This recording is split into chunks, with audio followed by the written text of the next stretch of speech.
মানবিক ডাক্তারবাবু, অর্ধেক খরচেই চিকিৎসা ডাক্তারের।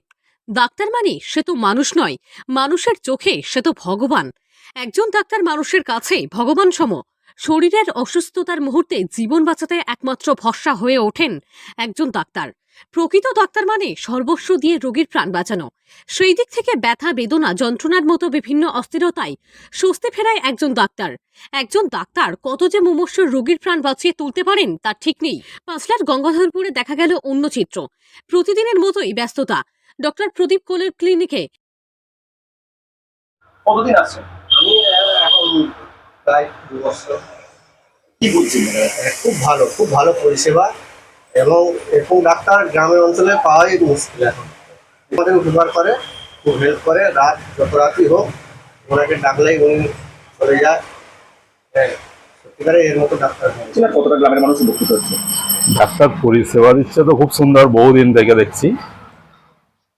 ঝড় বৃষ্টি যখনই হোক না কেন, বিপদে রোগীরা পড়লে রাজগিরির যখনই দরকার হয় তখনই ডাক্তার প্রদীপ ফুলেকে পাওয়া যায়।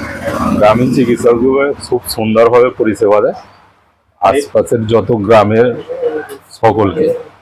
50-100 টাকার মধ্যে কাজ মিটে যায়। এই 2 দিন বলতে বছরের ওর বাবা মায়ের প্রতি শ্রদ্ধা জানিয়ে দিনকে পরিষেবা দেয়। যেটা হবে যে 200 টাকা যদি হয় 100 টাকা, 50% ও। সকাল থেকে রাত পর্যন্ত ডাক্তারের ক্লিনিকে অসংখ্য রোগীদের ভিড়। পাঁচলা ব্লকের গঙ্গাধরপুর, গন্ডলপাড়া, দেউলপুর সহ বেশ কয়েকটি গ্রামের মানুষের দিবারাত্রি ভরসা এই গ্রামীণ চিকিৎসক। সারা বছরে প্রতিদিন অসংখ্য রোগী আসেন বিভিন্ন সমস্যা নিয়ে। সেই সমস্ত রোগ নিরাময় হচ্ছে অল্প খরচে। দীর্ঘ প্রায় 2 দশকেরও বেশি সময় ধরে পরিষেবা। আসলে আমার বাবা যখন চিকিৎসা করতো খুব কম পয়সা চিকিৎসা, 10 টাকা 5 টাকা, সেখান থেকেও নিজের পকেট থেকেও চিকিৎসা করে গেছে। বাবাকে মনে রাখাবার তারে ওই দিনটাকে আমি পালন করার চেষ্টা করি। কিছুদিন হলো আমার মা মারা গেছে, মায়েরও ইচ্ছে ছিল যে বাবার মতো করলে হয়তো কেউ গেলে, সেই হিসেবে মায়ের দিনটাকেও মানে শ্রমজীবী মানুষটাই বেশি, তাদের ক্ষেত্রে এইগুলো করলে হয়তো তাদের বাবাকে মনে রাখার তারে, বাবার কথাগুলোকে বাবা কম পয়সায় করে গেছে, এটা মনে রাখার জন্যই এই ব্যাপারটা। আগামী দিনে কি চিন্তা ভাবনা হবে? আগামী দিনে এইভাবে যতদিন পারবো আমি সারা জীবন চেষ্টা করে যাব। নর্মালি আমার 50-60টা রুগী হলেও পার ডে, সেটা শর্টে রেকর্ড।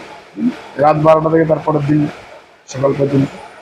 এক প্রকার গ্রামের মানুষের কাছে ভরসা হয়ে উঠেছেন এই ডাক্তার। রোদ, ঝড়, বৃষ্টি কিংবা গভীর রাতেও এক ফোনেতেই রোগীর বাড়িতে পৌঁছে যান এই ডাক্তার। অল্প খরচেই জ্বর, জ্বালা, সর্দি, কাশির মতো নানা রোগ থেকে মুক্তি। ফলে এই ডাক্তার গ্রামের মানুষের কাছে ভরসা হয়েই রয়েছেন। হাওড়া থেকে রাকেশ মাইতির রিপোর্ট, লোকাল 18 বাংলা।